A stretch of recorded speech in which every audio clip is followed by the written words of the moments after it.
شاهدوا حركة غير أخلاقية من رونالدو بعد استفزاز جمهور الهلال. قبل ما نبدأ الفيديو ما تنسوش تصلوا على النبي وتدعمونا بالإعجاب بالفيديو والاشتراك في القناة. بطريقة غير أخلاقية وغير متوقعة رد النجم البرتغالي كريستيانو رونالدو لاعب نادي النصر على جمهور الهلال بشكل غير أخلاقي عقب انتهاء مباراة ديربي الرياض بسبب هتاف ميسي. وخسر النصر على يد الهلال بهدفين دون مقابل في المباراة التي أقيمت بينهما في الجولة 25 ضمن منافسات دوري روشن للمحترفين.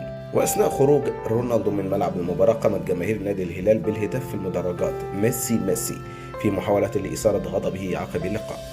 وقام رونالدو بالرد على جماهير الهلال بطريقة غير أخلاقية. قامت الجماهير المتواجدة بالتقاطه وانتشر الفيديو عبر مواقع التواصل الاجتماعي.